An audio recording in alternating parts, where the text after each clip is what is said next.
Manggil Kak Fuad juga boleh, manggil Bang Fuad juga boleh ya. Oke.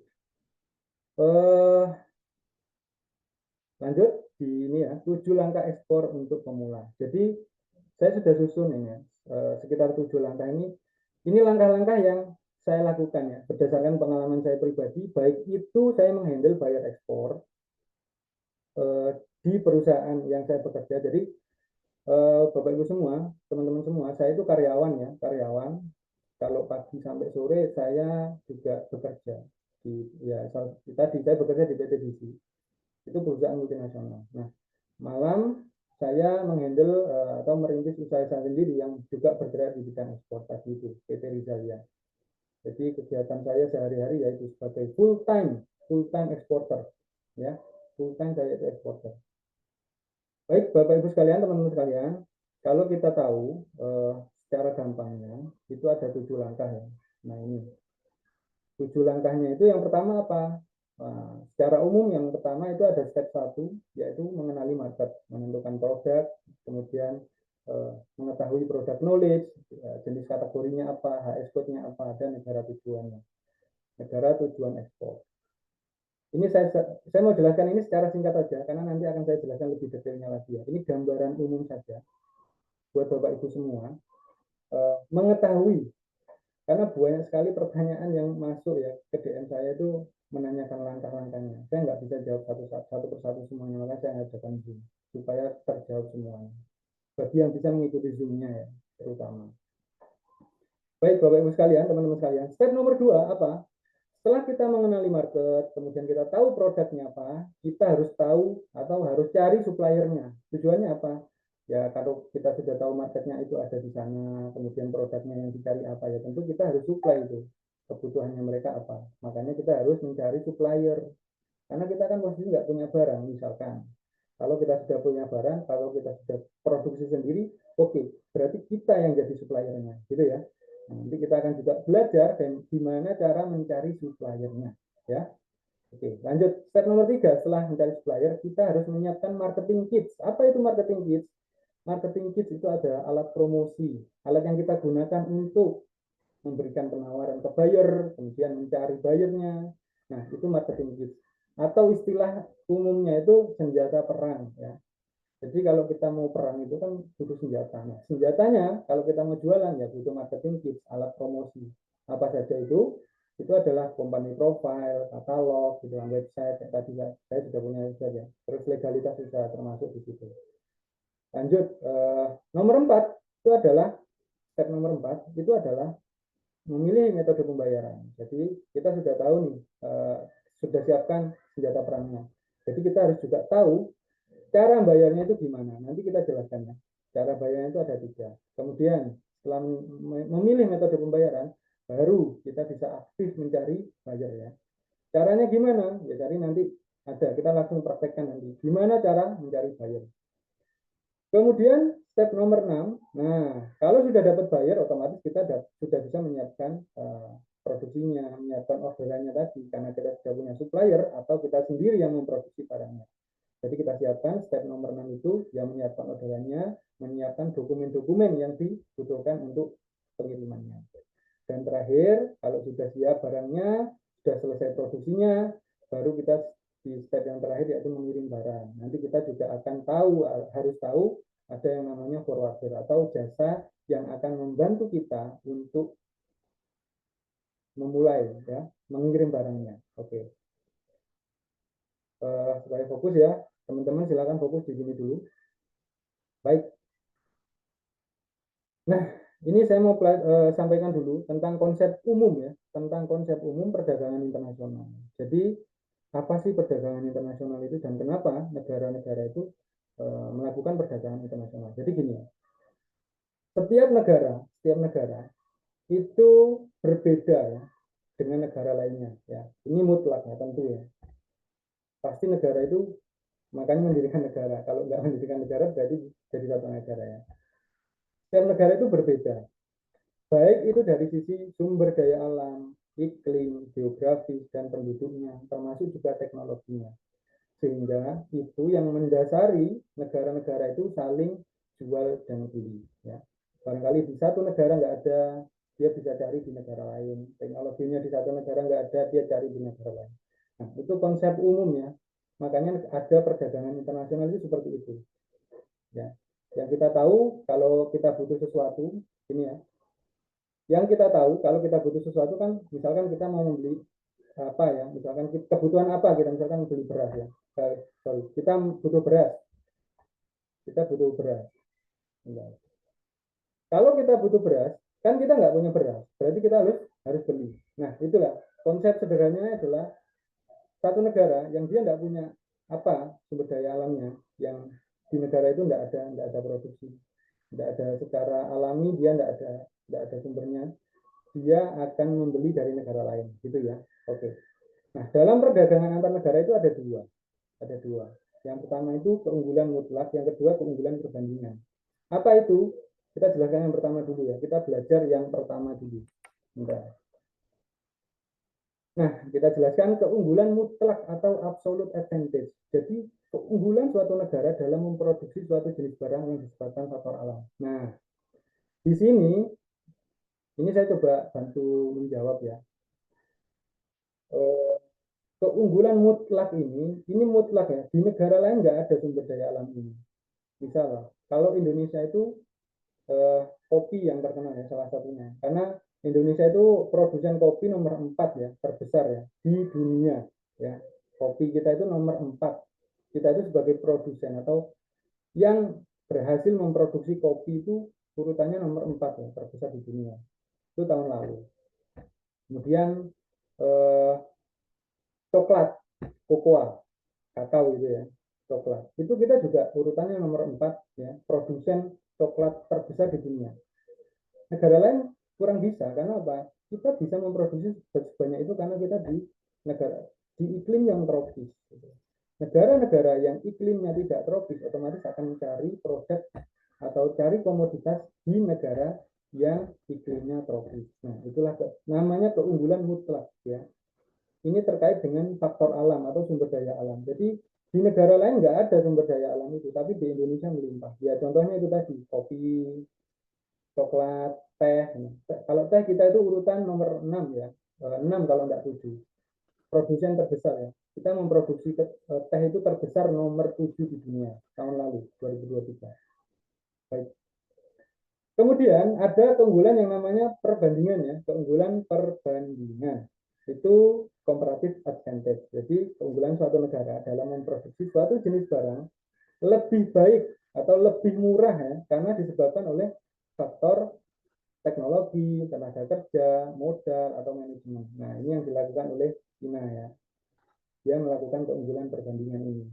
Karena dia secara teknologi lebih maju, kemudian tenaga kerjanya mungkin lebih terjangkau gitu kan.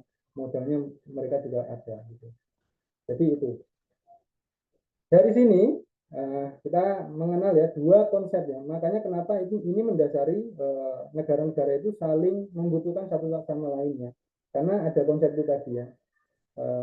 Keunggulan komparatif dan juga keunggulan advantage. Keunggulan mutlak. Lanjut. Nah, saya mau sampaikan sedikit di sini tentang potensi UMKM ya. Jadi, menurut data, saya berdasarkan data ya, Kadin tahun lalu itu sekitar 66 juta usaha mikro. Di Indonesia itu ada 66 juta usaha mikro, kecil, dan menengah atau UMKM. Jadi UMKM kita itu 66 juta itu terbesar se-ASEAN ya. Se-ASEAN. ASEAN itu Asia Tenggara. Dan itu salah satu yang terbesar juga di dunia. Tetapi kontribusi ekspornya itu masih sangat minim sekali. Kita itu kalah sama Singapura, Thailand yang ya jumlahnya itu kalau Thailand cuma 3 juta gitu kan. Apalagi Singapura. Singapura itu cuma 279.000. Dibandingkan dengan 66 juta, Singapura itu masih kontribusi ekspor UMKM mereka itu 39%. Indonesia itu urutan ke-5. Jadi masih banyak sekali potensi yang harusnya di UMKM kita itu bisa melakukan ekspor, tapi karena literasi yang kurang dan lain sebagainya, kurangnya digitalisasi sehingga belum bisa memaksimalkan itu, sehingga ini kontribusinya cuma 16%. Oke, lanjut. Nah, pertanyaannya sekarang, kenapa kita harus ekspor? Ya. kita harus ekspor. Sampai sini, teman-teman sekalian, sampai sini, saya mohon dibantu. Kenapa kita harus ekspor? Coba dijawab di kolom chat dulu ya. Kenapa kita harus ekspor dari penjelasan tadi ya? Kenapa kita harus ekspor? Yuk, jawab yuk. Silakan dijawab dulu. Saya tak minum dulu ya, teman-teman, mohon izin ya.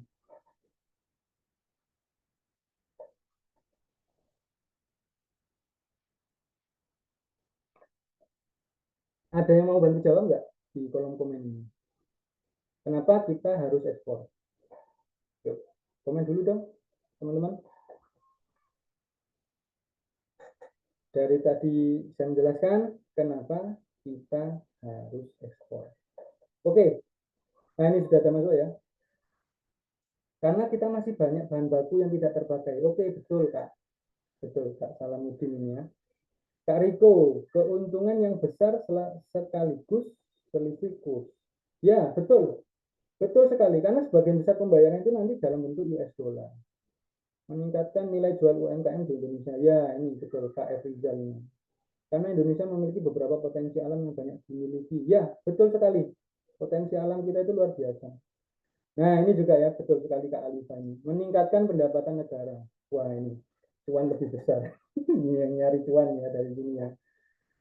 Baik, betul sekali ya. Kenapa kita harus ekspor? Yaitu karena ekspor itu menawarkan keuntungan atau manfaat yang besar. Nomor satu, kenapa?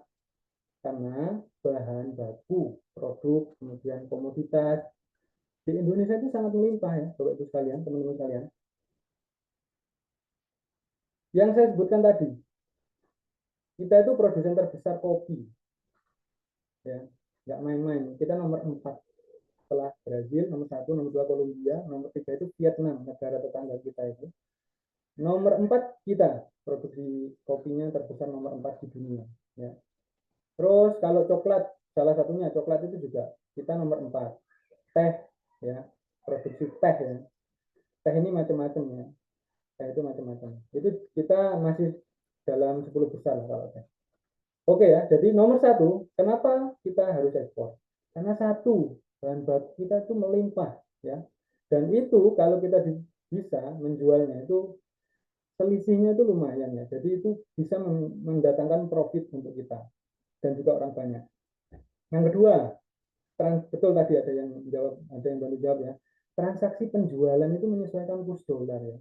Bapak Ibu teman-teman tahu ya, sekarang itu kurs dolar itu sekitar angkanya itu 16.200. Ya. 1 dolar itu 16.200. Itu kita bisa transaksi senilai berapa? Misalkan 1.000 dolar aja itu sudah 16 juta ya. 16 juta dolar. 16 juta ya. Kalau itu kita bisa lagi sekitar 1.600. Nah, karena kursnya dolar, jadi itu bisa meningkatkan keuntungan perusahaan. Oke, lanjut ya. Nomor 3, kenapa kita harus ekspor? Karena ekspor itu pembeli biasanya membeli dengan volume yang gede, partai besar ya. Untuk komoditas ya ini, untuk komoditas ya.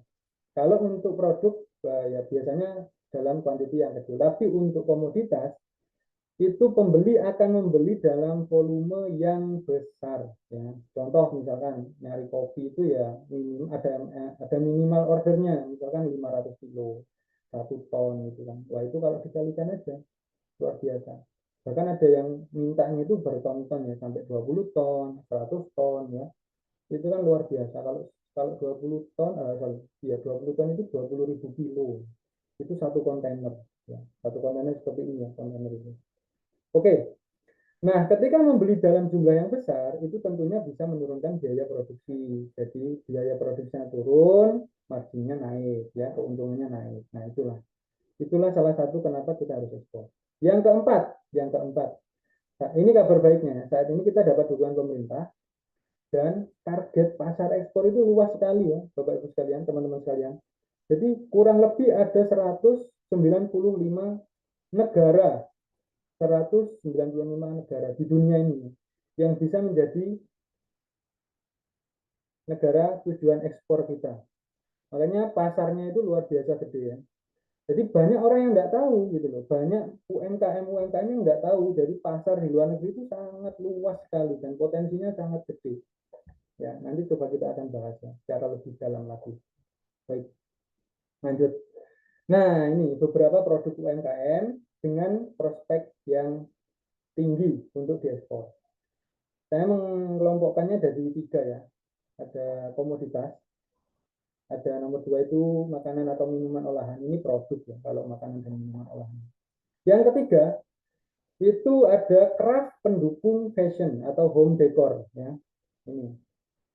Jadi itu ya. Ada 3. Saya mengelompokkannya menjadi 3 ya. Kalau komoditas itu contohnya apa Mas? Komoditas itu ya pertanian atau hortikultura. Contoh buah-buahan ya. Kalau di Indonesia itu kita terkenal ya Bapak Ibu sekalian, teman-teman sekalian. Jadi kita itu terkenal dengan negara tropis. Apa itu negara tropis? Negara tropis itu sumber daya alamnya melimpah. Karena kenapa? Kita sepanjang tahun itu matahari bersinar terus. Makanya apa namanya? Meskipun musim hujan, kita masih tetap bisa produksi ya. Karena kita negara tropis. Nah, itu keunggulan kita yang seperti saya jelaskan tadi di awal. Itu keunggulan mutlak ya, yang enggak banyak negara itu punya keunggulan itu. Dan Indonesia itu karena negara tropis ya salah satunya mempunyai itu semua. Kita sumber dayanya luar biasa. Nah ini ya, pertanian atau hortikultura, contoh rambutan. Aku rambutan itu dijual di ekspor. Kemudian manggis, ada mangga, nanas, alpukat gitu ya. Terus peternakan, itu ada sarang burung walet ya. Pasti sudah banyak yang tahu ini sarang burung walet itu dijual di Taiwan, di Hong Kong ya. Ini dikirim dengan ekspor ke Cina ini. Tujuan utamanya itu ke Cina, sarang burung walet. Kemudian rempah-rempah atau kayu mas. Contohnya kayu manis, cengkeh, gitu kan, pinang, lada, itu banyak sekali ya rempah-rempah ya. Kemudian perkebunan seperti yang saya jelaskan tadi itu kopi, kakao, teh, ya, ada kelapa juga. Ini kelapa muda, baik itu apa namanya degan ya. Kalau bahasa Jawanya itu degan, kelapa muda. Kemudian ada vanila, kayu gaharu, itu termasuk komoditas. Yang nomor 2 apa? Makanan atau minuman olahan. Contoh, keripik buah, ya kan, keripik sayur, keripik tempe, gitu kan, itu makanan olahan. Kalau minumannya apa ya? Minuman kemasan ya, minuman kemasan atau saset, ada banyak ya. Nah itu salah satu yang saya tahu minuman kemasan itu ini. Bapak Ibu tahu Nescafe ya, tapi saya bukan salesnya Nescafe ya. Saya cuma ingin menggambarkan aja. Nescafe ya. Nah itu kalau Bapak Ibu tahu di Nigeria itu banyak sekali peminatnya. Dan ada yang jual itu. Dan yang jual bukan dari pabriknya langsung, tapi lewat ya itu perantaranya. Namanya trader. Nah, nanti kita coba. Kalau kita eksportir itu ya kita pemula ya, itu kita jadi trader ya biasanya. Nah, itu bisa. Terus kalau saya yang pernah tahu itu Indomie. Wah, itu luar biasa itu, Indomie. Tahun lalu itu kan saya ke New Zealand ya, kalau sekalian ada pameran di sana. Itu saya tahu Indomie di sana itu yang kapan segini itu, yang kayak botol itu kalau dirupiahkan di sana itu harganya 30.000 satu itu, luar biasa. Dan saya tahu itu yang impor di sana itu tidak ngambil dari PT Indofoodnya itu enggak. Jadi dia beli dari Indofood terus dia kirim ke sana gitu. Nah itu makanya hal-hal kecil seperti itu harus dipelajari ya Bapak Ibu supaya tahu ya. Potensi di luar negeri itu luar biasa. Jadi nggak harus kita jadi produsen, bangun pabrik dan lain sebagainya itu ya. Wah itu terlalu jauh sekali. Kalau dari pengalaman saya ya memang itu lebih baik, maksudnya lebih apa namanya lebih mudah ketika kita sudah uh, apa namanya ketika kita sudah lebih mapan ya. Tetapi kalau untuk pemula, wah itu akan sulit sekali ya bangun pabrik itu kan butuh modal gede. Terus lanjut, kue brownies itu juga bisa diekspor ya. Tanaman obat atau herbal itu juga bisa diekspor. Terakhir nomor 3 itu kategorinya adalah craft pendukung fashion atau home decor ya. Ini contohnya adalah perabotan rumah, terus furnitur, ya kan. Contohnya ya seperti meja kursi, lidi sawit ya Bapak Ibu sekalian. Lidi sawit itu bisa diekspor. Tujuannya ke India. Ini salah satunya saya juga lagi ini nyari buyer yang dari India ini. Lidi sawit, lidi kelapa. Terus produk tekstil ya, produk tekstil itu contohnya seperti alas kaki atau sendal. Kemudian kerajinan tangan. Oke. Ini jadi prospek produk UMKM yang tinggi ya. yang potensinya tinggi untuk diekspor. Kemudian, nah ini saya mau identifikasi masalah dulu di sini.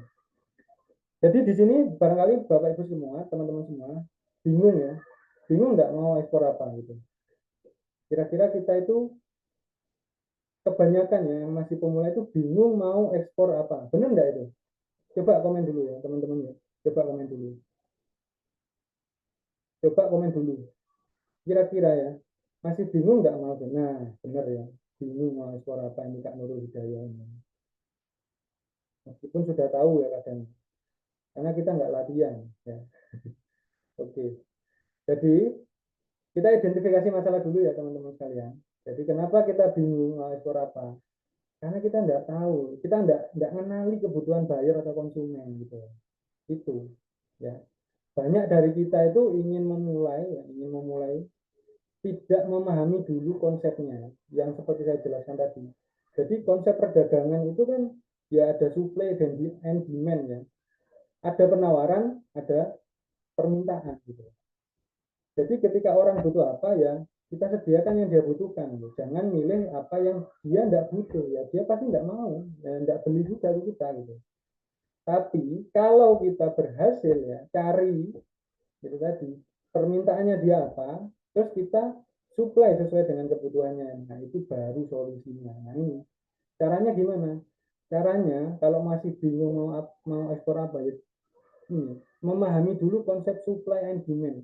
Orang butuhnya apa ya, buyer itu butuhnya apa, dan apakah kita punya barang yang diminta sama buyer itu ya.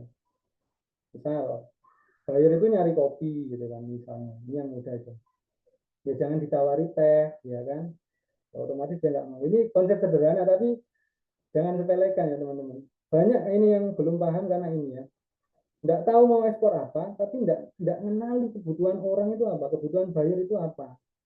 Karena itu ya, yuk kira-kira apa ya, kira-kira apa lagi yang menjadi kebutuhan buyer ya, kira-kira apa lagi yang menjadi kendala kenapa kita bingung mau ekspor apa. Yuk komen dulu ya, silakan komen dulu apa yang menjadi kendala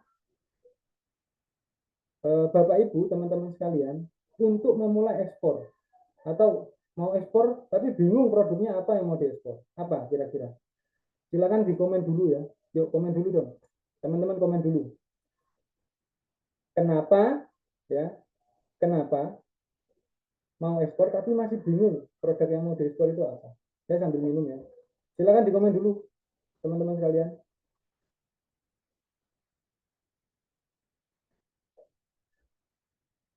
silakan di komen dulu.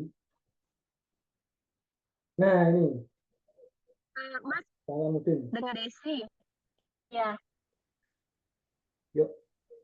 Assalamualaikum Mas, selamat malam semuanya. Waalaikumsalam ya Kak Tadi Desi. kan saya masuknya agak terlambat, ternyata Ya, perlu diupdate pula aplikasi. Iya, halo, ya iya, di nanti komen aja kita, dulu ya Kak Desi ya. Saya minta komen dulu aja. halo, Kira-kira apa yang dibingungkan di komen dulu aja ya. Nanti nanti ada sesi tanya jawab ya. Makasih ya Kak Desi ya. Nanti dulu. Bentar. Saya pengen teman-teman itu komen dulu. Kira-kira apa ya yang membuat, nah ini. Tidak tahu caranya. Oke. Proses alurnya, media pengiriman, pembayaran. Oke. Tidak punya produk sendiri. Oke. Banyak potensi di kampung tapi tidak ada supply atau pengepul. Nah ini tahu. Terus belum mengerti langkah. Ya, tadi saya sudah sempat ya, skill langkah-langkahnya ya. Kendala jarak Mas, saya di Maluku, Komunitas Kelapa. Oke, wah. Oke, banyak teman-teman ini yang belum tahu ya. Jadi gini, teman-teman sekalian, Bapak Ibu sekalian. Kenapa kita bingung mau ekspor produk apa itu? Karena kita tidak mengenali ya. Pertama, kita tidak mengenali kebutuhan buyer gitu loh. Apa sih yang dibutuhkan buyer itu? Saya kasih tahu ya teman-teman sekalian ya. Jadi yang dibutuhkan buyer itu kepastian, teman-teman. Ya, kepastian. Apa? Kepastian, ya. Contoh ya, saya kasih contoh ya. Kalau kita mau membeli sesuatu, misalkan ya, kita mau ke Indomaret gitu kan. Kita tahu apa yang kita beli di Indomaret kan pasti. Contoh ya, misalkan saya mau beli air ya. Saya tahu pasti kalau saya mau ke Indomaret saya beli air. saya beli air ke Indomaret itu saya tahu pasti di Indomaret ada air. Benar nggak ini? Pasti di Indomaret ada air, ya. Sehingga saya akan ke Indomaret untuk beli air. Oke? Air juga seperti itu, teman-teman sekalian, Bapak Ibu sekalian. Jadi kepastian itu penting sekali untuk mengenali kebutuhannya apa ya. Jadi kita harus bisa memastikan kita punya barang yang dibutuhkan buyer ini sendiri ya. Jadi misalkan buyer itu nyari kopi ya, kita harus meyakinkan buyer bahwa kita itu supplier kopi, kita itu jual kopi. Gimana caranya? Nah, nanti kita akan pelajari lebih lanjut. Oke? Yang kedua, nah ini ya yang sering juga ya, yang tadi juga dijawab juga sama teman-teman. Ribet mikir persyaratan ya. Ini kebanyakan orang ini, banyak sekali orang yang mau mulai usaha, tidak hanya ekspor tok ya, tapi memulai usaha apapun, itu ribetnya mikir persyaratannya. Syarat ini mas, syarat itu ya kan. Nah itu perlu Bapak Ibu semua tahu, teman-teman tahu, ekspor itu ya, dia nggak harus semua persyaratan itu dipenuhi gitu. Ada negara-negara itu yang minim persyaratannya ya. Makanya nanti harus diketahui nomor 2 ini ya, jangan ribet dulu mikir persyaratan. Jadi kita harus tahu cari tahu NTE itu negara tujuan ekspor yang minim persyaratannya ya. Jadi ada 195 negara itu yang masing-masing itu memiliki persyaratan ya, ada yang ketat, ada yang juga longgar gitu ya.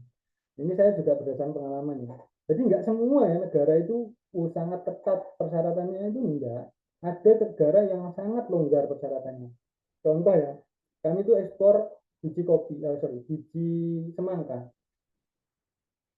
Kami itu ekspor biji semangka itu di Thailand. Kalau negara-negara lain itu mensyaratkan impor permit dan lain sebagainya ya, itu dan lain sebagainya, sertifikat, analisis. Thailand itu enggak minta itu gitu. Pokoknya ada barangnya, kita siapkan dokumen invoice packing list ya, itu untuk pembayaran memang. Terus kita tidak minta COO juga, COO itu sertifikat origin ya, surat keterangan asal. Jadi surat keterangan asal ini barangnya dari mana itu juga tidak minta mereka. Mereka cuma mensyaratkan apa? Itu sertifikat. Jadi itu sertifikat pun itu juga murah sekali, kita bisa dapatkan dari balai karantina. Nah, nanti teman-teman kalau mau mulai ekspor jangan ribet dulu mikir persyaratan ya. Cari negara yang minim persyaratan. Itu ya caranya. Oke. Ini berdasarkan pengalaman. Termasuk saya ya ekspor kopi itu ke Australia. Itu kalau kita ngirim dalam kuantiti sedikit ya itu persyaratannya nggak nggak seketat itu ya. Kuantitinya itu misalkan di bawah 10 kilo ya nggak harus pakai itu gitu kan. Sangat mudah sekali ya. Oke. Nggak harus persyaratan itu harus dilengkapi semua enggak. Jadi ada negara-negara yang nah nanti kita cari tahu ya. Ada negara-negara yang persyaratannya itu eh, minim lah, ya. Nggak banyak persyaratan. Nah itu bisa dicari tahu ya teman-teman mana negara ini sedikit atau enggak persyaratannya ini negaranya ketat atau enggak. Nah, itu. Kalau teman-teman menargetkan Jepang ya otomatis tahu sendiri ya Jepang itu ketat sekali. Jadi jangan menentukan negara tujuan yang Jepang dulu kalau teman-teman pemula. Oke. Dan yang ketiga, masalahnya adalah kita itu minim modal, ya. Modalnya masih sedikit, gitu kan. Saya termasuk orang yang percaya kalau semua yang besar itu berawal dari yang kecil. Benar nggak ini? Benar kan? Benar nggak ini ya? Semua yang besar itu berawal dari yang kecil. Kalau kita dari awal sudah mikir, wah modalnya mas kita nggak punya modal dan lain sebagainya, kita nggak akan gerak-gerak. Solusinya apa? Pertama sekali yang harus dipikirkan teman-teman itu adalah fokus pada mencari keuntungan ya. Dihitung dulu keuntungannya berapa. Itu yang saya lakukan ya teman-teman. Jadi saya semangat waktu itu sebelum saya mulai merintis usaha saya sendiri. Saya semangat waktu itu untuk fokus pada mencari keuntungan. Kenapa? Waktu itu saya nggak langsung ekspor kopi ya teman-teman. Ini saya ceritakan dulu. Awalnya itu pecah telurnya itu saya ekspor kopi ke Australia. Itu pun saya enggak dari awal ngerintisnya enggak ekspor kopi, tapi sapu lidi dari kelapa. Itu kenapa saya tahu? Saya sudah dapat data bayarnya waktu itu. Sudah saya list bayarnya, ada beberapa. Nah, saya waktu itu terus nyari beberapa supplier yang ada di daerah Jawa Timur ya.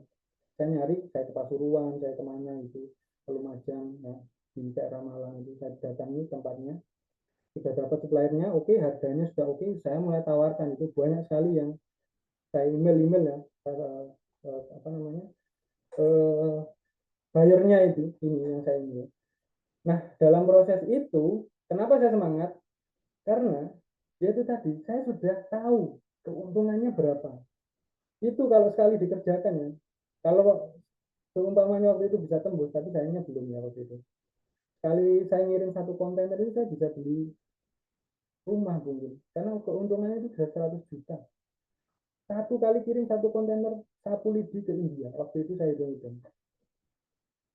Dengan harga yang sudah saya survei, tentunya sudah saya validasi dengan yang ada di India itu. Kenapa waktu itu saya menargetkan ke India? Karena gini, nanti di bulan November itu ada namanya Deepavali. Di festival Deepavali itu pasti kalau teman-teman belajar ya, tentang budaya India tahu.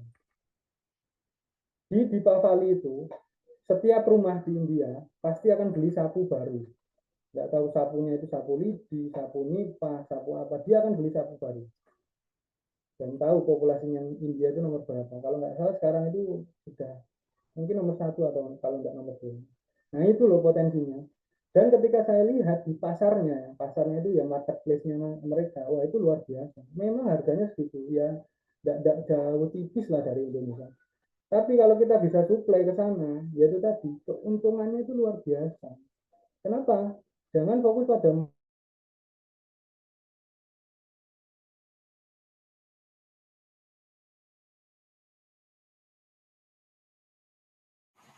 Suaranya ada mute, Mas. mute ya. Oke. Kemudian Share fokusnya, screen-nya hilang, Mas. bentar. Oke, terima kasih Pak. Saya share screen lagi ya. Mohon maaf. Saya share screen lagi. Oke. Kelihatan ya? Oke. Ini ya Bapak Ibu sekalian, teman-teman sekalian. Mohon maaf tadi ya, karena internetnya kurang stabil. Siap. Nah, fokuskan pada mencari keuntungan. Hitung dulu keuntungannya berapa. Supaya apa? Supaya Bapak Ibu semangat mencari langkah-langkahnya, gitu ya. Kalau Bapak Ibu tidak fokus mencari keuntungan dan fokusnya pada modal, ya sudah mentok pasti, tidak nyari lagi pasti, yakin saya. Karena itu yang saya dulu alami ya di awal-awal ya, mikir modalnya nggak ada, modalnya dikit gitu kan. Wah, itu mental semua, mau jalan ke sana, wah itu modalnya nggak ada. Pikir-pikir lagi saya mau jalan ke sini, pikir-pikir lagi. Tapi begitu saya tahu kuncinya itu ada di fokus ngitung atau mencari keuntungan. Begitu saya tahu, wah keuntungannya luar biasa ya sekali transaksi. Dan pastikan ya, gitu ya, pastikan kita itu bisa mencari supply-nya, ya, pastikan itu. Sehingga begitu kita dapat keuntungan, kita putar lagi keuntungan itu jadi modal, ya kan? Itu terus ya, modal kecil, ya, jadi gede. Itu terus sampai jadi besar modalnya. Sehingga kita nggak mikir lagi modalnya dari mana. Ya modalnya kita ambil dari fokus mencari keuntungan itu tadi, gitu kan. Jadi fokus ke keuntungan itu akan membuat kita tidak berpikir tentang modal lagi, tapi fokus untuk menghitung keuntungannya berapa yang kita dapatkan kalau kita mau menjual ini, gitu ya, Bapak Ibu sekalian. Oke, dari yang saya sampaikan tadi, manfaat enggak kira-kira? Coba komen dulu ya. Saya sambil ini. Manfaat enggak kira-kira? Coba komen dulu. Manfaat enggak kira-kira yang dari yang saya sampaikan tadi? Belum saya lanjut ya. Saya mau minum dulu.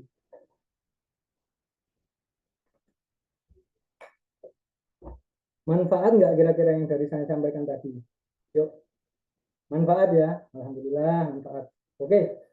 Manfaat Bang. Makasih Kak Bella. Mantap daging semua. Oke, makasih Kak Bella. Manfaat, berfaedah. Oke, thank you Kak Cinta. Manfaat banget ya, thank you Kak Yudin. Oke Kak Nurul Hidayah, makasih, thank you. Manfaat ya. Oke, lanjut ya. Oke, siap, lanjut. Nah, ini yang saya tadi ya. Ini adalah ketentuan barang ekspor ke luar negeri ya. Jadi memang ada persyaratan minimal ya yang harus kita penuhi ya. Tapi tidak mutlak ya Bapak Ibu semua. Nah, tapi minimalnya itu ada.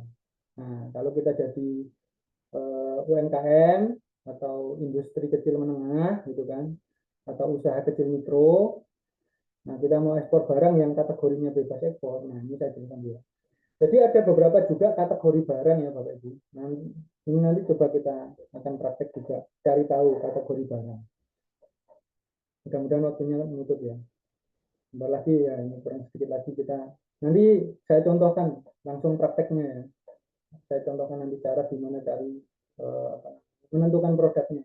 Gimana kita supaya lebih paham apa yang dibutuhkan customer atau buyer itu.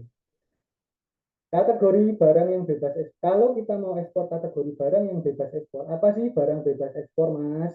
Nah, barang bebas ekspor itu barang yang nggak perlu persyaratan teknis. Contoh kayak kopi tadi itu nggak perlu persyaratan teknis. Persyaratan teknis itu apa sih? Persyaratan teknis itu adalah izin ekspor, ya, izin ekspor. Jadi kalau kita mengajukan kopi itu nggak perlu izin ekspor, ya, nggak perlu izin ekspor ke kementerian terkait, ya. Nah, itu kita harus nyari nanti ya. Apa saja barang yang bebas ekspor. Nanti kita cari tahu, coba cari tahu di INSW. Persyaratannya apa? Ya, KTP, NPWP ini pasti semua punya. Kalau yang belum punya segera diurus ya, utamanya NPWP. Kemudian PT perorangan. Nah, ini terakhir-terakhir aja ya, Bapak Ibu semua, teman-teman semua. PT perorangan, NIB ini di awal jangan dulu. Saya sarankan pelajari dulu ilmunya, langkah-langkahnya tadi itu dipelajari supaya tidak terlalu berat ya. Kalau kita terlalu bersemangat, biasanya yang awal-awal ini terlalu bersemangat ya. Jadi awal langsung tadi itu wah persyaratan dipenuhi semua. Oh ya, bagus ya, bagus. Tapi tidak mutlak gitu. Kalau mau dipersyarat semua ya monggo. Tapi saya sarankan tidak dulu. Legalitas itu di saat terakhir kita mau mencari buyer itu baru kita bikin legalitas. Karena apa? Bikin legalitas sekarang itu sehari saja jadi sehari saja kita ngurus itu sudah jadi NIB. Nah, ini syarat mutlaknya itu NIB ini untuk ekspor barang. Syarat mutlaknya ini. Nah, yang kayak yang lain-lain kayak dokumen ekspor ini syarat-syarat pendukung saja. Ya. Kalau mutlaknya itu NIB ini. Kemudian sertifikat produk ini ya ini syarat mutlaknya. Ini kalau negara tujuan kita tidak mensyaratkan sertifikat PIRT atau halal ya kita tidak perlu penuhi. Kita sudah bisa ekspor. Oke, nah kalau untuk makanan itu atau produk olahan ya, itu minimal ketahanannya 10 bulan. Nanti misalkan Bapak Ibu mau ekspor kayak contohnya keripik, itu pastikan ya, dia bisa tahan selama 10 bulan. Jadi harus diperhatikan packingnya. Terus kayak bawang goreng itu juga sama. Nah, beda ya. Beda lagi kalau kita misalkan kita itu produsen atau supplier atau yang memproduksi barang atau yang punya pabrik. Kalau kita punya pabrik itu persyaratannya lebih ribet apa? Karena ya pasti harus ngurus izin produksi dan lain sebagainya. Makanya kalau kita pemula ya kita itu bisa jadi trader. Tadi ada yang sempat komen kan di kolom chat itu. Kita jadi trader. Iya benar kita jadi trader. Ya kita jadi trader. Oke. Ini ya kalau jadi produsen atau supplier yang memproduksi barang punya pabrik itu seperti ini ya. Persyaratannya minimal harus punya akte pendirian perusahaan, terus CP CV atau PT reguler, terus dokumen-dokumen lainnya yang sama, kurang lebihnya sama, gitu. Oke, nah ini tadi yang saya mau jelaskan lebih detail lagi ya. Oke, coba saya tutup dulu. Nah, ini ya, Bapak Ibu sekalian, teman-teman sekalian, ini ada beberapa step ya yang coba kita pelajari lebih dalam lagi ya, lebih dalam lagi. Step pertama, mengenali market. Gimana cara mengenali market, Mas? Ya, kita kalau mengenali market itu kita harus tahu ya, di mana orang-orang itu atau buyer itu berkumpul. Ya, tentunya di pasar ya. Nah, kalau pasarnya di luar negeri itu ya kita bisa pakai marketplace ya. Marketplace luar negeri misalkan kayak Alibaba, terus Amazon, Etsy, eBay, banyak sekali ya.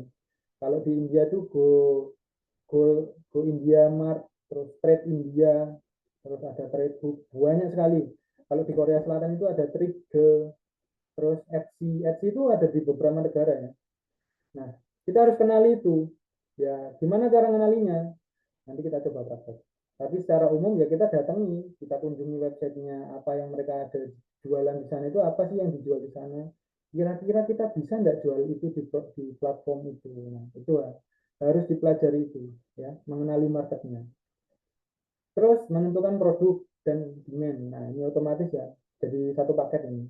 Market sama produk and demand ini jadi satu paket. Jadi di situ ada market, otomatis pasti di sana ada orang yang nyari produk, ya, dia nyari permintaannya dia apa nih. Kita coba penuhi permintaan itu. Kemudian kita perlu juga tahu produk knowledge. Nah, produk knowledge itu kayak spesifikasi produk, ya. Produk kita itu misalkan kopi, itu jenis kopinya itu apa, ya, yang dibutuhkan, yang dicari itu kopinya apa, dia diolah dari apa. Terus kalau misalkan itu yang kita pilih itu kopinya dalam bentuk bubuk atau dalam bentuk serbuk, ya, atau dalam bentuk sudah disangrai, nah itu harus kita pelajari produk knowledge-nya. Nah, lebih dalam lagi. Kemudian jenis dan kategori, ya. Jenis dan kategori. Yang tadi saya jelaskan, ya, jenis dan kategori produknya itu tergolong bebas ekspor, dilarang ekspor, atau dibatasi ekspornya. Nah, di dalam produk atau komoditas itu juga melekat namanya HS code, ya, Bapak Ibu sekalian, ya. HS code. HS code itu kode, ya, nomor kode yang dia merujuk pada kode internasional yang dipahami oleh semua negara, ya. Kemudian, nah ini regulasi juga kita harus pelajari. Nanti ada sendiri website yang untuk, nah kita bisa tahu regulasinya ini negara tujuan ini apa, gitu kan. Terus ya kita harus tentukan dulu di awal negara tujuan ekspornya itu mana, ya, karena berpengaruh juga dengan regulasinya. Ya, kalau misalkan kita ditanya, Mas, kita itu mau ekspor ke semua negara, ya, jangan semua negara, ya. Awal kalau untuk pemula itu baiknya tentukan 2 sampai 3 negara, ya. Itu 2 sampai 3 negara tujuan. Oke. Lanjut di langkah berikutnya yaitu mencari supplier, ya, kita mencari supplier.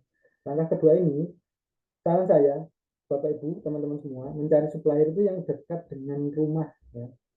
Dekat dengan lokasinya Bapak Ibu. Misal Bapak Ibu di Jawa, ya. Ya, cari supplier ya di Jawa. Misal di Jawa Barat, ya, cari supplier yang dekat-dekat Jawa Barat aja. Jangan ke Jawa Tengah, jangan ke Jawa Timur, apalagi keluar pulau. Terlalu jauh gitu. Ya, jadi kalau misalkan nanti ada order masuk, nah ngontrolnya itu nggak sulit kalau itu dekat, ya. Terus, nah nanti juga kita harus ada mempelajari metode pembayaran, ya, termasuk kontrak kerja dengan supplier. Oke, lanjut nomor 3, kita akan menyiapkan marketing kits, ya, senjata perang yang tadi saya jelaskan, ya. Itu apa saja, ya? Ketika kita ke supplier kan otomatis kita mencari harga, ya, tanya harga. Kalau sudah dapat harga, ya sudah kita tentukan harga jualnya berapa, ya kan? Ini kemudian spesifikasi barangnya apa. Oke. Selanjutnya, nah kita membuat company profile, katalog, kemudian legalitas dan website, ya. Terus kalau sudah siap marketing kitnya, nah kita pilih metode pembayaran. Apa? Metode pembayaran itu ada 3, ya. Pertama itu transfer bank atau TP. Transfer bank atau TP ini itu seperti kita melakukan transaksi pembayaran antar rekening gitu, ya, antar rekening atau antar bank yang di dalam negeri. Misal kita mau transfer ke BCA atau ke Mandiri, ya, kita dari bank BRI misalnya, ya, seperti itu. Tapi ini antar negara, ya, jadi nanti akan ada potongan, ya, biasanya kisaran 25 sampai 50 US dollar. Oke, jadi nanti dipotong. Nah itu metode transfer yang antar bank atau OTP. Kemudian ada juga metode pembayaran yang lewat bank. Itu ada 2, yaitu Documents Against Payment atau DP. Ini nanti dokumennya itu akan diterbitkan oleh bank yang dari negara buyer.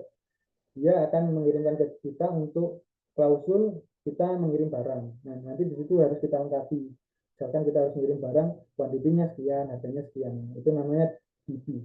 LC juga seperti itu. Nah, LC dan DP ini semuanya lewat bank. Jadi ya, ini adalah transaksi yang lewat bank, ya. Jadi barang sebenarnya uangnya sudah ada, nanti kita tinggal nyairkan. Ini yang lebih aman. Oke.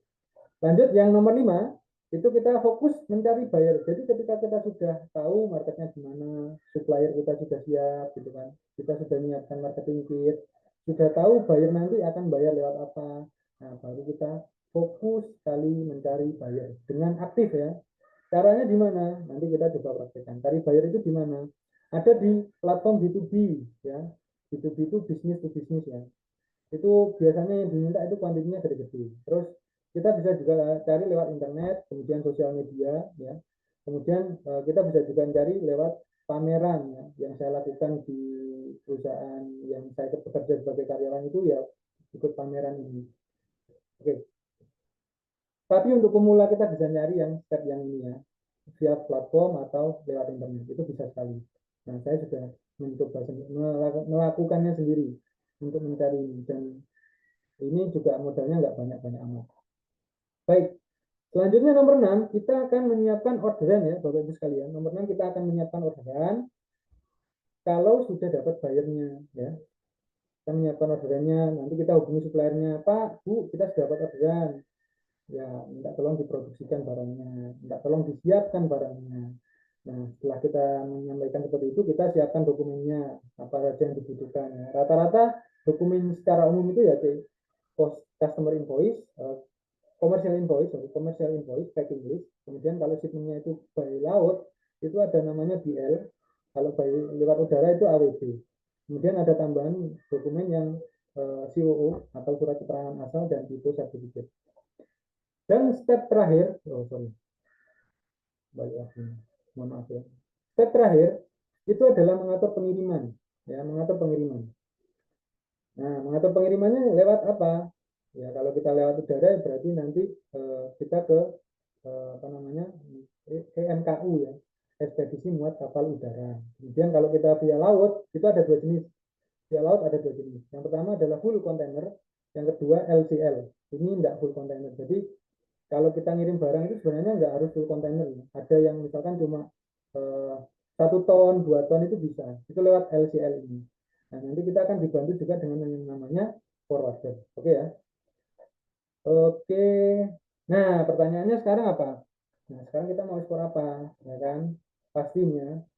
Pertanyaannya sekarang itu, sekarang kita mau ekspor apa? Nah, bagi yang belum punya produk, nanti kita cari komoditas atau produknya ya.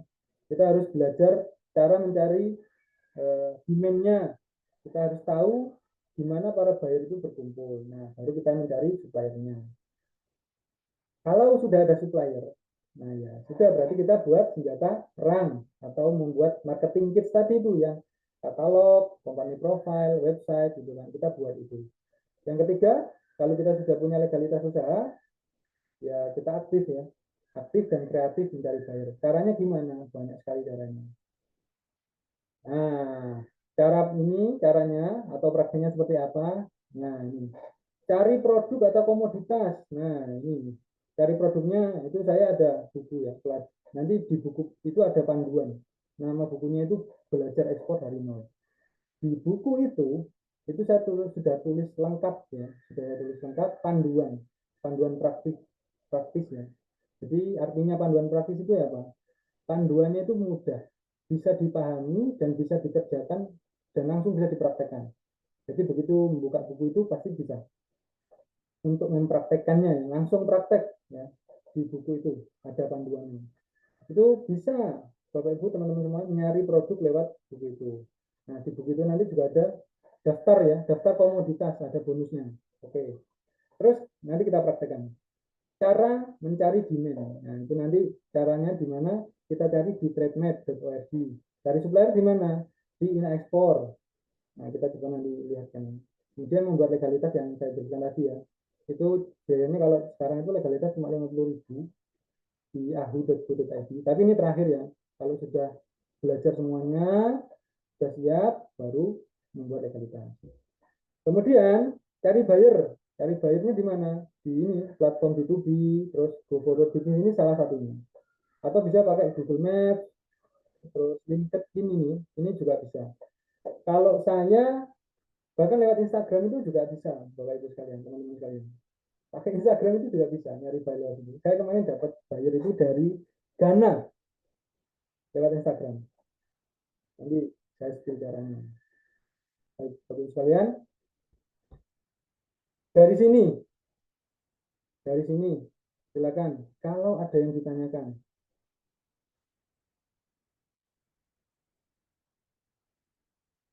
saya buka langsung sesi tanya jawabnya sekarang ya, Bapak sekalian. Silakan kalau ada yang mau nanyakan, misalkan mau nanyakan di komen, silakan tanya di komen, atau mau langsung open mic boleh. Nanti kita coba langsung sambil praktek ya. Sambil saya tunggu teman-teman yang mau nanya, sambil di komen juga apa yang ingin ditanyakan, silakan di komen di chat ini ya. Dan juga kalau mau nanya langsung, silakan bisa di open mic-nya. Saya tak sambil minum dulu.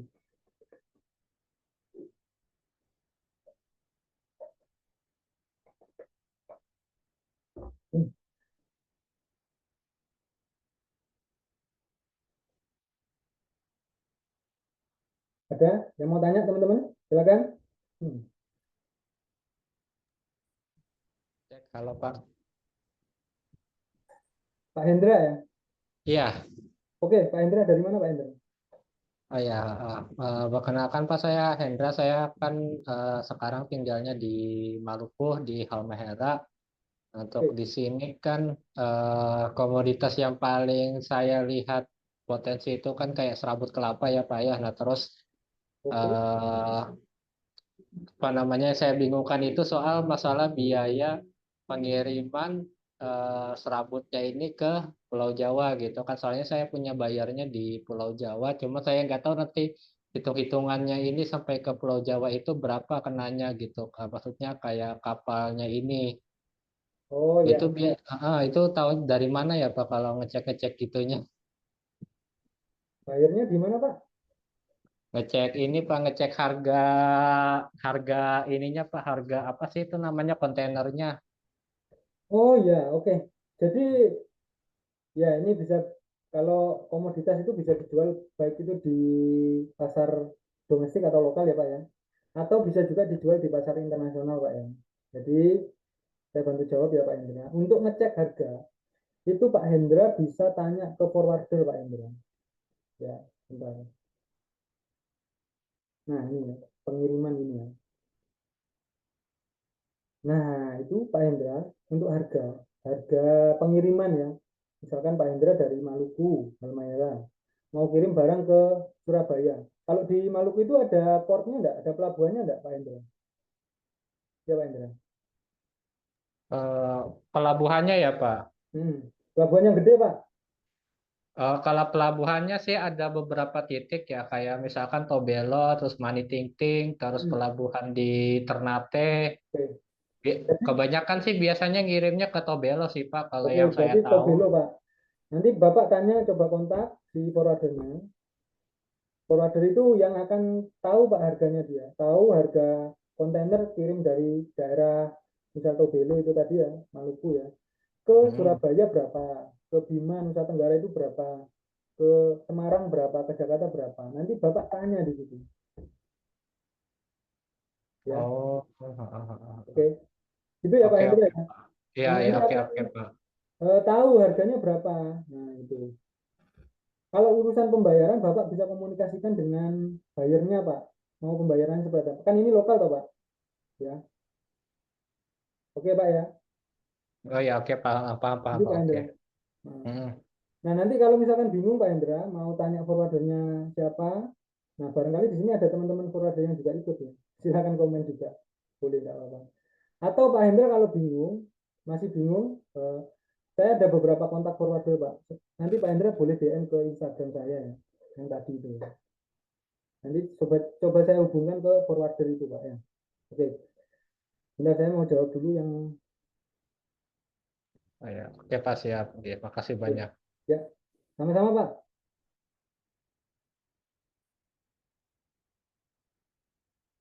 Bentar, ini saya masih buka kolom pertanyaan ya teman-teman.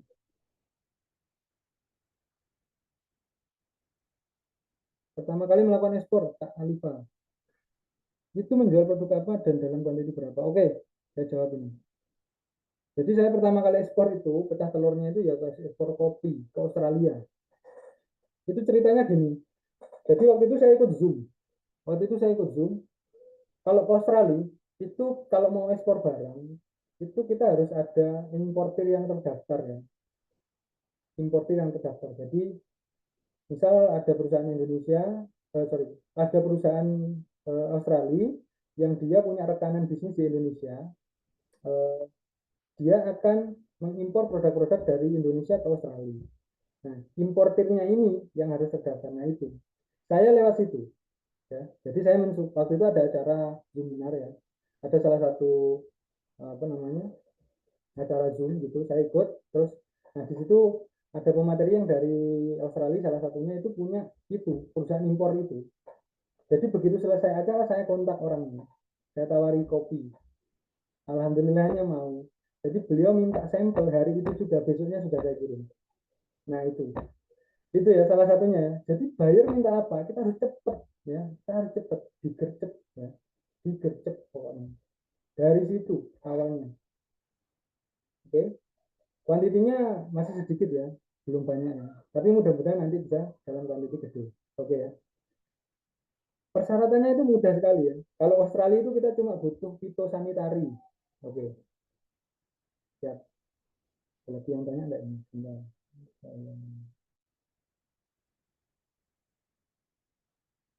Legalitas. Berapa biaya pembuatan surat legalitas ya?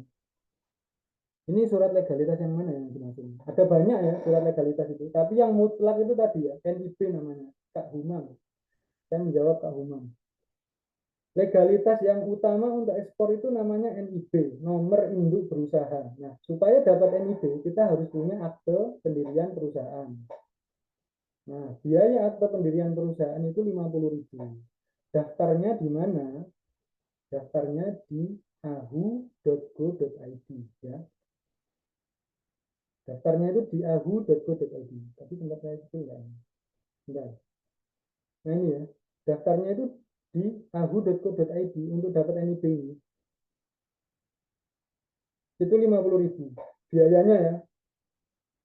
Nah kalau yang lain-lain itu nanti menyesuaikan Kak Humam. Kalau sudah jalan ya, jalan ekspornya itu ya kita nyiapin sendiri kayak commercial invoice, kemudian packing list itu kita buat sendiri ya. Cuma biayanya ya kalau nggak ada printer ya ngeprint di printing berarti. Ngeprint ke fotokopian di tempat fotokopi itu bisa ngeprint sendiri. Nanti ada biaya-biaya lain, misalkan pembuatan surat keterangan asal itu biayanya sekitar 200.000.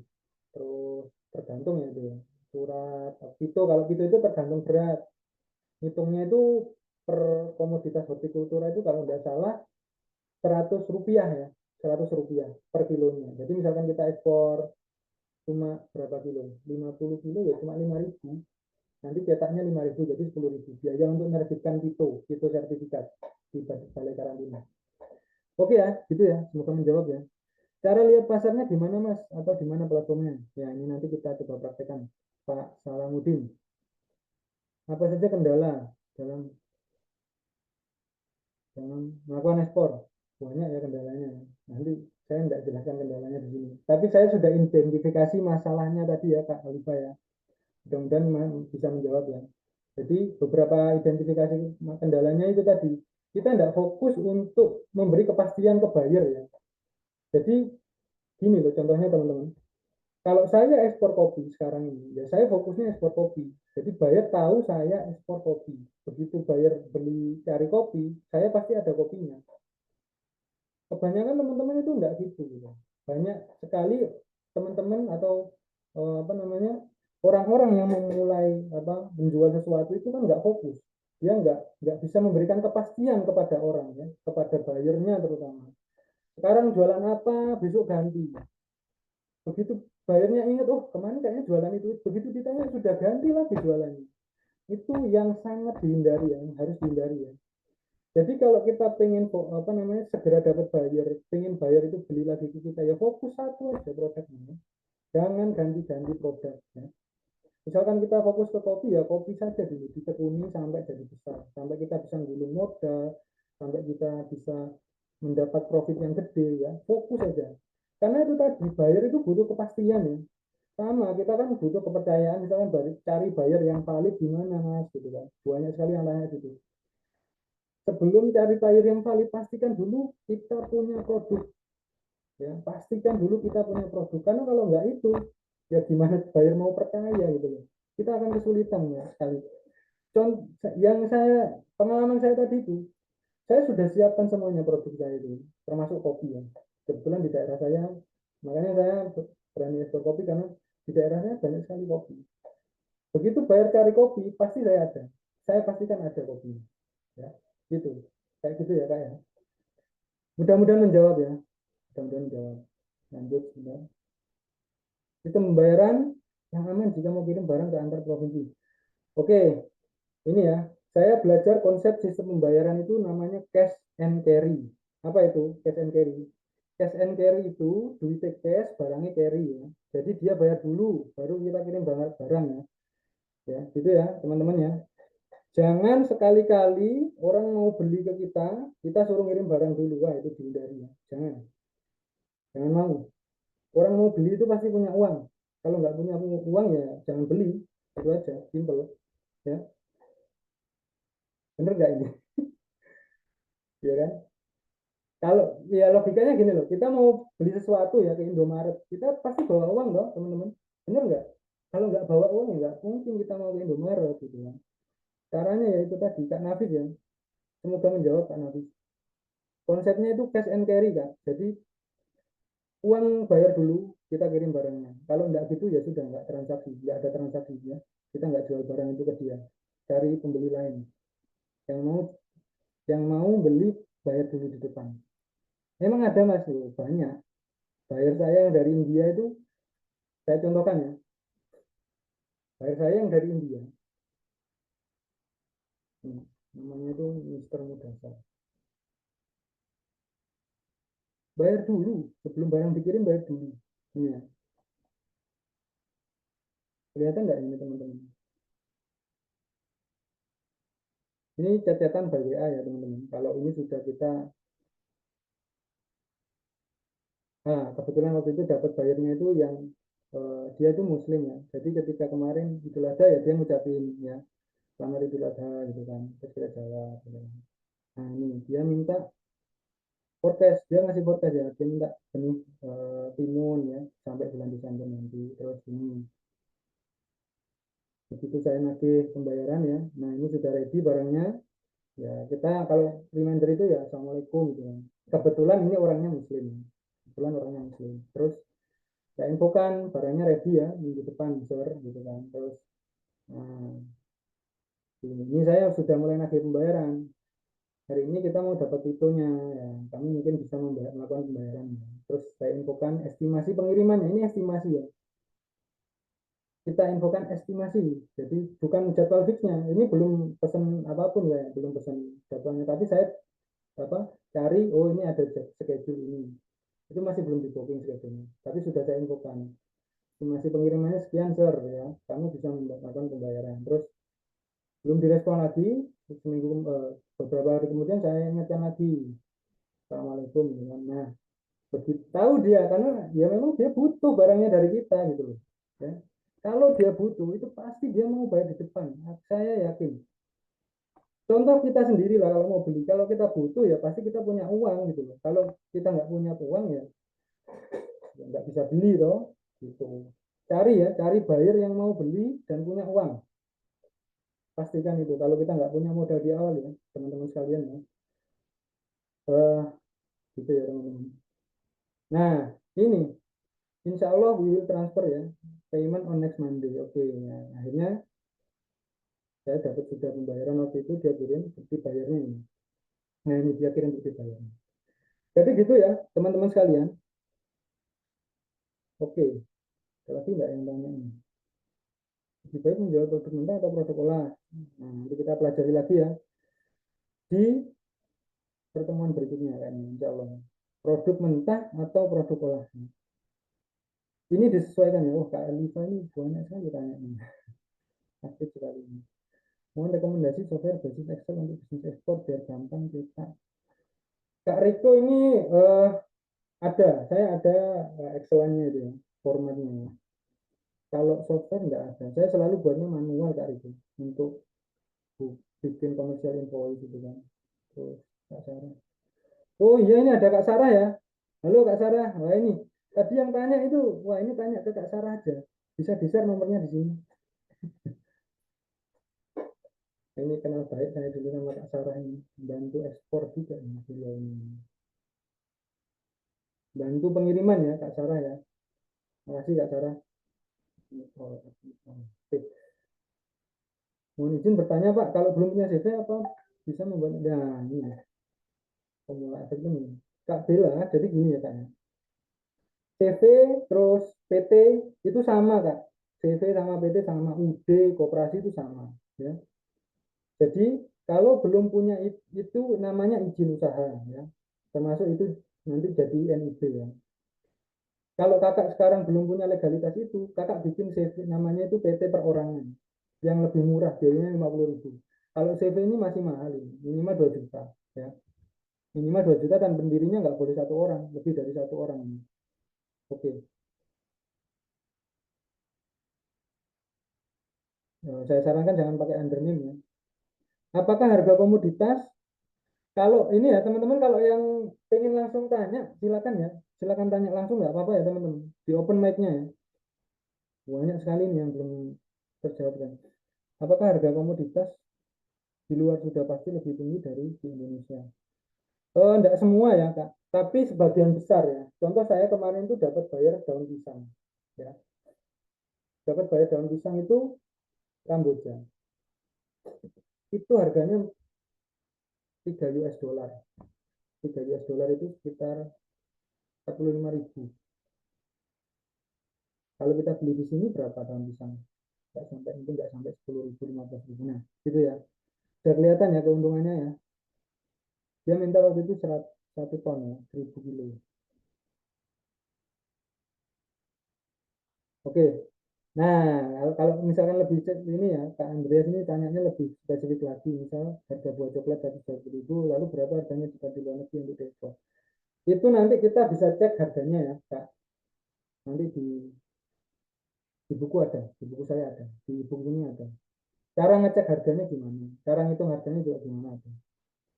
Saya proses juga banyak. Nah, ini ada Kak Sarah ya. Simpelnya misalnya sudah dapat bayar. Biasanya dikasih waktu berapa? Nah, ini Kak Ali Akbar. Kalau kita sudah dapat bayar, itu kita akan diberi kesempatan atau kita harus sampaikan dulu ke bayarnya ya, di awal. Nanti kita kalau kamu jadi order, kita butuh waktu misal 2 minggu untuk menyiapkan barang ya. Itu kita sampaikan dulu di awal ya. Jadi ketika kita chit-chat ini sama bayar ya, komunikasi sama bayarnya, itu kita sampaikan. Nanti kita butuh waktu 2 minggu ya untuk nyiapin orderannya kami. Nah, dikasih pemahaman atau dikasih edukasi bayarnya supaya enggak ngejar-ngejar kita gitu kan. Kalau kita sudah sampaikan di awal, misalkan mereka mau reminder, ini sudah ready atau belum barangnya? Oke, saya sudah sampaikan di awal ya sir, kami butuh waktu 2 minggu untuk menyiapkan ya. Jadi diedukasi juga bayarnya kalau kita butuh berapa lama ya waktunya untuk menyiapkan itu. Ikan nila berapa harga ekspornya? Nanti kita cari ya. Ikan nila. Nanti kita akan latihan bersama-sama. Untuk sabuk kelapa. Nah, ini Pak Abdul Somad sama. Nanti kita pelajari caranya ya. Oke. Izin Mas, mau nanya Mas. Oke, silakan. Mas, ini saya nih masih pemula nih Mas. Jadi cara lihatnya itu pasarnya, domainnya tuh di mana Mas ya? Di website platform apa gitu maksudnya kalau ada Mas? Oke, ya Pak. Makasih Pak Salamuddin tadi ya dari Aceh. Oke, ini ya kita coba ya langsung praktek cara cari demandnya, permintaannya. Ini base-nya ini TradeMate ya, Bapak Ibu sekalian. Nah, kita nanti coba masuk ke website namanya trademap.org. Masuk di sini di Google, langsung diklik ya. Pakai HP ini juga bisa, Bapak Ibu. Jadi yang terkendala belum punya laptop, pakai HP bisa. Nanti masuk, nah sudah masuk di sini, cari. Kalau pakai HP nanti cari di pojok kanan atas itu ada titik 3 atau garis 3 biasanya. Di TradeMate ini ya sudah masuk, nanti ada halaman depan seperti ini. Itu cari dulu di pojok kanan atas titik 3 itu, diklik, terus dicari di other ITC tools. Other ITC tools Langsung diklik ekspor potensial map ini ya.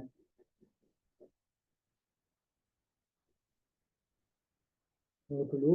Nah, kalau sudah masuk di sini, dicari lagi kalau di HP ya. Ini kalau ini pakai laptop ya. Saya juga sekalian biar yang belum punya laptop juga bisa.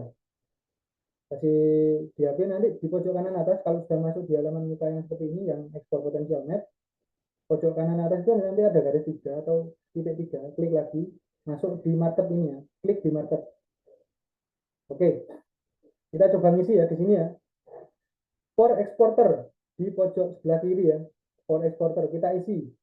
Kita kan eksporter ya. Kita eksportirnya, kita mau ngirim barang ini. Dari mana? Dari Indonesia. Ya, kita pilih. Kita eksportir dari Indonesia. Oke. Ini saya contohkan yang mudah aja ya, supaya cepat ya. Saya itu mau ekspor kopi, Mas. Oke, kopi. Kita klik ya. Nah, ini ada beberapa yang tadi saya jelaskan. Makanya harus tahu dulu hak ekspornya itu juga berapa ya. Dipelajari dulu. Kalau kopi, kalau saya biasanya cari yang ini. Kopinya itu yang not roasted ya. Not roasted, not decaffeinated ini ya. Klik. Oke. Nah, muncul ini ya. Muncul negara tujuan ekspor produk kopi ya yang not roasted. Ini belum disangrai kopinya. Jadi kopi mentah ya ini, Bapak Ibu sekalian. Kopi mentah. Tujuannya di mana aja? Oke. Tujuan untuk kopi itu ada di Jerman ya. Oke, Jerman ya. Ada ya. Amerika, Jepang, Belgia ini ya, banyak ya. Nah, supaya kita tahu permintaannya itu banyak atau enggak dan apakah sudah terpenuhi permintaannya, kita coba klik di sini. Nah, ini Jerman ya. Kita lihat ya. Ini ekspor potensial. Ekspor potensialnya itu 259 juta. Potensi ekspornya yang belum dikerjakan ini. Jadi potensi ekspor untuk kopi Indonesia ke Jerman itu 259. Yang aktual yang sudah terrealisasi ekspornya itu cuma sekitar 57. Sisa yang belum terrealisasi ini namanya unrealized potential. Yang masih tersisa ya, ini tersisa. Itu sekitar 200 juta. Nanti kita coba cross check datanya ini di website yang satunya. Namanya ini. Go Forward Business ya. Coba cari ya coffee beans. Nah, coffee beans tadi itu ya ini yang not roasted ini ya, biji kopi belum dimasak, belum disangrai. Kita coba ya. Nah, ini platform yang para buyer itu berkumpul di sini, Bapak Ibu sekalian. Ini nama platformnya itu Go Forward Business. Jadi di sini akan ada banyak sekali pembeli dari luar negeri yang mencari komoditas maupun produk. Contoh, coffee beans. Ya, diklik. Nah, ini. Banyak sekali ini permintaannya ya. Nah, saran saya kalau mencari di Go Forward, cari buyer yang verified seperti ini ya, Bapak Ibu sekalian ya. Verified seperti ini ya. Oke. Cari yang verified seperti ini. Ya. Oke, cari yang verified. Nah, ini kita lihat permintaannya. Dia minta biji kopi ya dari mana ini? Uni Emirat Arab. Minta biji kopi Robusta sama Arabica. Kuantitinya 2 ton. Lumayan 2 ton, enggak terlalu banyak juga. Nah, kita belajar coba nanti cari yang kuantitinya dikit-dikit dulu gitu kan. Siapa tahu kita bisa supply. Oke. Ini ya. Banyak sekali ini permintaannya Bapak Ibu sekalian, teman-teman sekalian. Ini ada dari United States ya. Terus Spanyol, India. Nah, ini verified semua. Dan yang tadi itu yang terbaru kayaknya, tanggal 8 ini permintaannya. Baru kemarin. Ya. Caranya di situ. Nah, ini ya untuk cross check ya. Uni Emirat Arab tadi ada enggak ya? Enggak kelihatan ini. Dikit berarti permintaannya. Kanada. Kanada ada enggak? Enggak kelihatan. Enggak masuk 10 besar berarti Kanada. Spanyol. Spanyol ada ini ya. Nah, kalau Spanyol ini stoknya sudah terpenuhi ya. Artinya potensinya sudah full. dari potensi ekspornya 31 kayak tadi ya. Kayak tadi misalkan Jerman kan realisasinya masih sedikit ya, aktualnya itu cuma 57, potensinya 200.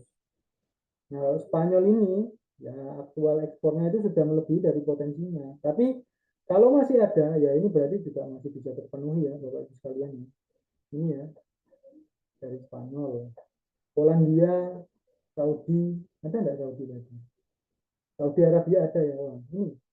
Saudi Arabia masih potensi untuk ekspor kopi ya, Bapak Ibu sekalian. Kalau di tempat Bapak Ibu ada ekspor supplier kopi, bisa itu dihubungi. Nah, realisasi yang belum ekspor yang belum terrealisasi ke Saudi itu 24 juta ya. Nah, ini potensi juga Bapak Ibu sekalian.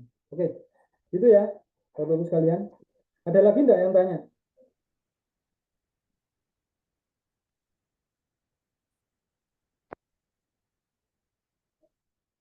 Bentar. Apakah setiap kali melakukan ekspor kita harus membuat dokumen kelengkapan yang baru atau bisa menggunakan dokumen yang sudah ada? Setiap satu transaksi satu dokumen ya Kak ya. Jadi kalau mau transaksi lagi ya kita buat lagi dokumen baru yang nggak bisa pakai dokumen lama kecuali seperti legalitas tadi itu ya nggak usah bikin baru gitu. Tapi kalau dokumen-dokumen itu misalkan kayak commercial invoice itu kan nanti isinya kan ada kan seperti ini ya contohnya ya saya kasih contohnya. Nah ini kan kayak gini. Ini buat lagi setiap transaksi beda ya. Nah ini ada di buku saya itu ada ini ya. Nanti Bapak Ibu bisa belajar lewat buku panduan saya ini. Itu saya sudah tulis lengkap ya. Contoh DL-nya itu seperti apa ya. AWB ini pengiriman laut, pengiriman udara. Terus misalkan ada dokumen tambahan kayak COO, asuransi gitu kan ya. Itu bisa. Nanti Bapak Ibu pelajari di buku langkah-langkah ini. Panduan ekspor ya. Panduan ekspor, belajar ekspor dari nol namanya. Nah, ini purchase order seperti apa, PEB, ini contohnya ada di buku saya. Oke, ini Bapak Ibu bisa pelajari di situ. Bagaimana cara kita terima beres surat legalitas impor. Kak Humam itu ada jasanya Kak. Kalau Kak Humam mau terima beres ada jasanya. Ada yang menyediakan jasa itu kan. Kalau saya enggak menyediakan. Saya buat sendiri. Bikin 50.000 itu gampang sekali. Kalau mau belajar ya, bikin sendiri aja Kak. Saran saya bikin sendiri aja 50.000, murah banget ini. Maaf Pak, ekspor pernah selain wallet apa bisa yang lain? Bisa Bu, ada yang bisa ya. Frozen ya, itu kayak fillet gitu, apa namanya, ikan tuna fillet, terus frozen pokoknya di frozen. Dari hasil kelautan bisa di frozen dulu, terus diekspor juga bisa. Oke, saya dari Gorontalo, komunitasnya paling banyak kelapa. Itu bagus Pak itu Pak kelapa.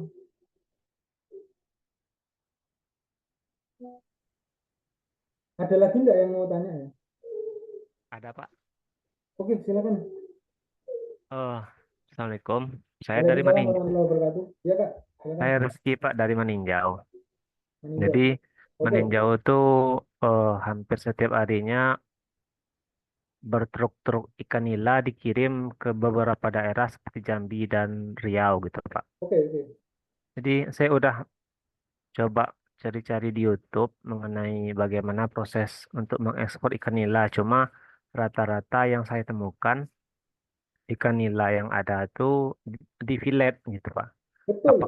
Apakah ada peluang untuk mengirim nila yang sudah dibersihkan, dikeluarkan isi perutnya untuk diekspor, Pak?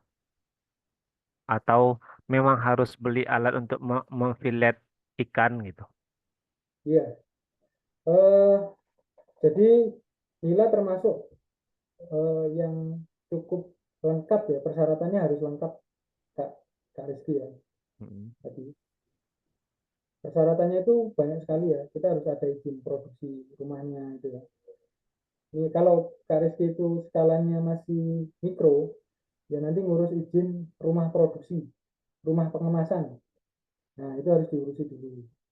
Terus ada lagi izinnya itu mungkin PIRT ya, diurusi juga PIRT-nya. Ya. Industri rumah tangga itu harus diurusi dulu. Terutama yang untuk hewan-hewan. Kalau hewan-hewan agak ribet memang Kak, ya, agak ribet. Karena saya cari komoditas yang lain aja. Yang tadi itu minim persyaratan dan ya orang luar ya tidak terlalu ini apa namanya, tidak terlalu butuh persyaratan banyak, itu ada negara-negara yang seperti itu ya. Itu ya Kak ya. Mudah-mudahan menjawab. Oke Pak, terima kasih. Boleh Oke, boleh bertanya lagi Pak? ya silakan. Saya sambil lihat ini. Ya. Kebetulan eh, saya masih eh, memikirkan, masih mempertimbangkan apakah eh, akan mencoba mengekspor dengan undername atau mau buat PT perorangan gitu Pak. Karena kan bikin PT perorangan itu kan nanti kita bisa urus NPWP-nya sama NIB ya Pak ya. Ya, oke betul. Eh, apakah dengan ada badan usaha seperti PT perorangan, ada NPWP dan NIB itu kita sudah bisa mengekspor tuh Pak? Oke, jadi iya cukup. Tadi kan saya jelaskan ya. Jadi kalau kita sudah punya NIB, eh, otomatis itu kita sudah bisa ekspor. Ya, otomatis kita sudah bisa ekspor. Tapi perlu dipastikan bahwa kita memilih KBLI yang tepat ya nanti ya. Nah, di buku saya itu ada gimana cara memilih KBLI-nya ya. Nanti di situ ada. Ya, nah, nanti Kak Rizky bisa pelajari lah. Di buku ini sudah lengkap semuanya. Ada step-stepnya apa yang dibahas. Ini buku panduan ya. Buku panduan itu ya sangat rinci bukunya itu. Jadi misalkan memulai misalkan mencari buyer, ya. Cari komoditas itu di mana? Ya ini mulai riset pasar ya, mengenali market, terus ini ya cara mengetahui demand ya, ditulis ya. Langkah pertama membuat akun ya. Kalau tadi kan saya langsung praktek ini. Nah ini karena saya sudah punya akun. Nah, di buku saya itu membuat akunnya itu dijelaskan juga gimana membuat akunnya, terus langkah-langkahnya sangat lengkap sekali, terus ya ini melihat potensinya gimana, terus menentukan komoditas gimana gitu kan. Nah di sini di buku saya itu ada. Nanti Kak Rizky bisa baca di situ, baca dulu bukunya.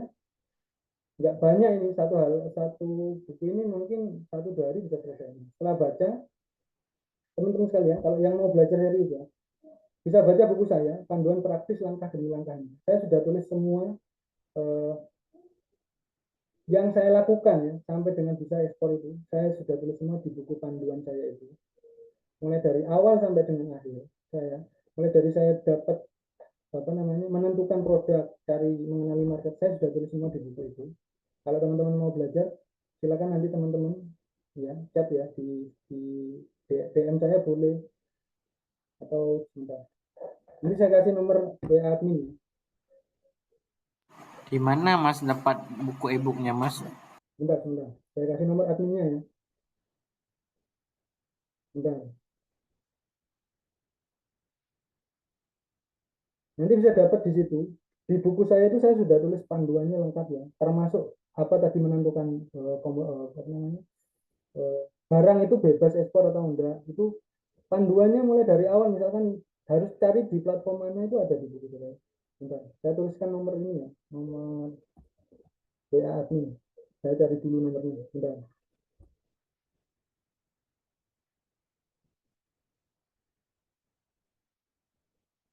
Nanti kalau yang mau belajar dulu itu baca bukunya di situ ya. Nanti bisa dikasih bukunya sama admin kami di situ. Oke, ada lagi enggak pertanyaan teman-teman sekalian, Bapak Ibu sekalian? Permisi, Mas mau bertanya boleh? Silakan Bu. Bu Lutfi dari mana Bu? Saya saat ini di Bandung karena kuliah S2 Biomanajemen. Saya kepikiran ini Pak, kalau kan setahu saya ada yang ekspor minyak jelantah karena bisa jadi biodiesel ya. Nah itu alurnya bagaimana ya Pak? Kalau limbah seperti itu. Makasih Pak. Oke Bu. Nah itu tadi, kalau limbah persyaratannya itu lebih lengkap Bu Lutfi. Jadi kita harus dari awal harus ngurus izin-izinnya dulu. Ya, dari awal harus ngurus izinnya dulu. Contohnya, sebentar saya sambil cek ini. kayak ini tadi Bu.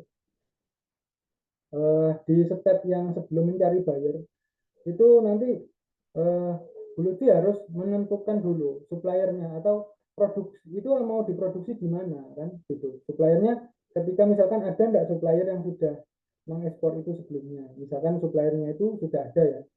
Kalau suppliernya itu sudah ada, Bu Lutfi nanti tanya dia sudah punya izin untuk produksi itu enggak, karena ini minyak ya.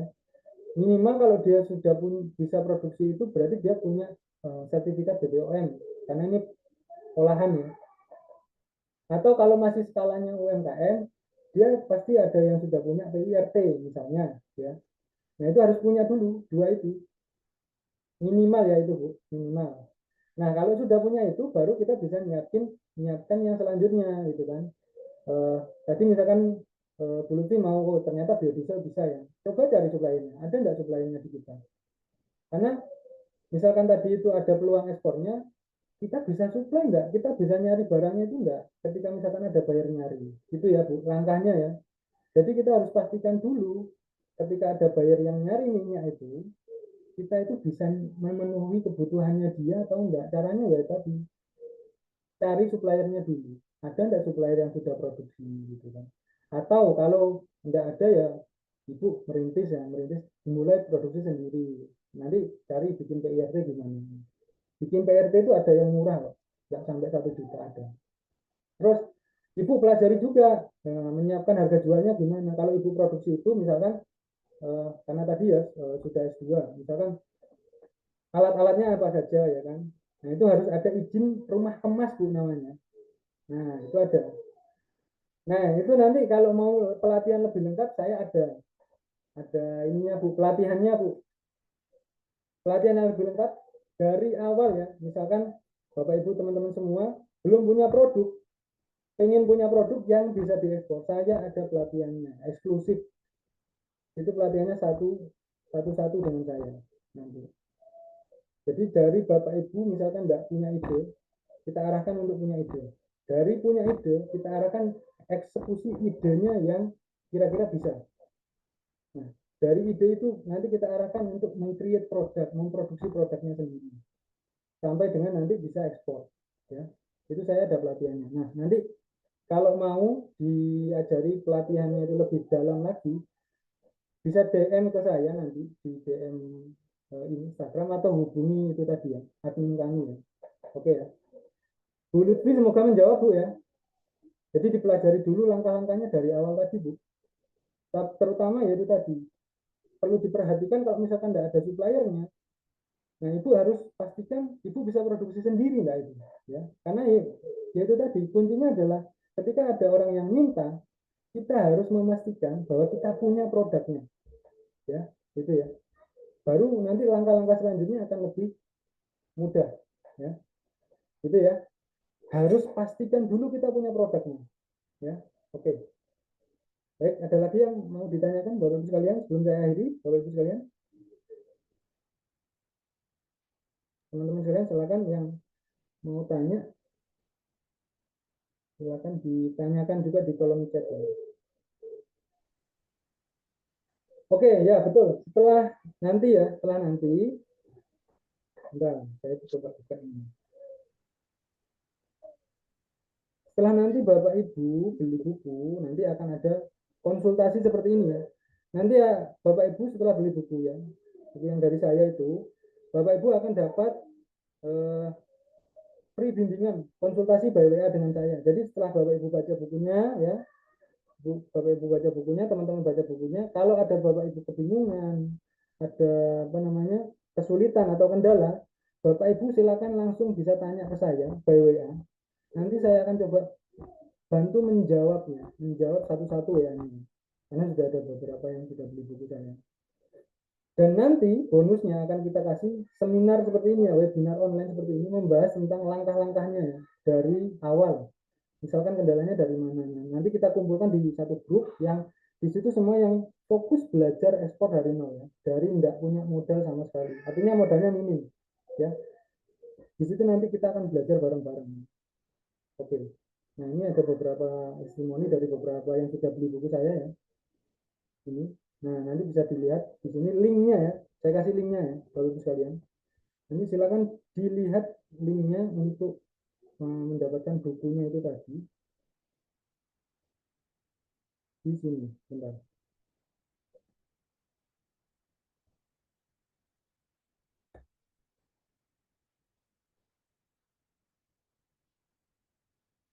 Oke, Kak GG, ini kebetulan saya baca Kak GG.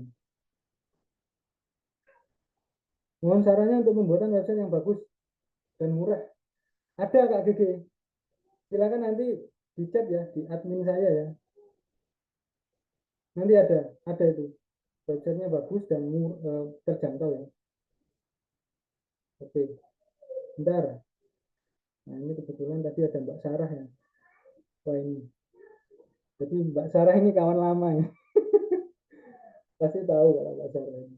Kawan lama dulu. Ada enggak ini Mbak Sarah? Halo Mbak Sarah.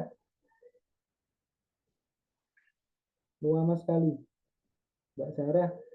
Dulu waktu saya masih di perusahaan yang lama itu sering membantu kami untuk kirim barang ya. Jadi mengaturkan pengiriman ya. Jadi booking kontainer dan lain sebagainya itu Mbak Sarah ini. Terbantu sekali kan. Makasih ya Mbak Sarah ya. Kalau misalnya masih hadir. Kak Humam ya. Wah ini. Apakah ada saran bagi kita yang mempunyai keinginan ekspor tapi minim bahasa? Jadi gini Kak Humam. Ini mungkin barangkali juga pertanyaan bagi sebagian besar teman-teman yang ingin memulai usaha ekspor ya. Jadi gini Bapak Ibu teman-teman semua. Ekspor ya. Itu kita jangan mikir yang susah-susah dulu. Jangan. Pertama yang kita perlu pelajari itu adalah belajar langkah-langkahnya tadi. Ya. Kita pelajari langkah-langkahnya. Termasuk kendala bahasa itu nggak jadi soal. Gitu. Kenapa? Bayar luar negeri pun itu juga nggak semuanya bisa bahasa Inggris, yakin kan? Ya, nggak semuanya bisa bahasa Inggris. Saya kemarin ke New Zealand itu terkaget-kaget. Terkaget-kaget. Ya meskipun bahasa Inggris saya juga nggak terlalu bagus amat gitu ya. Tapi ketika saya kemarin ke New Zealand, bahasanya orang New Zealand itu ya nggak bagus-bagus amat menurut saya gitu. Kalau kita komunikasi sama orang sana itu, oh ini Kak. Silakan Kak Sarah, ada yang mau ditanyakan. Jadi itu ya, sorry.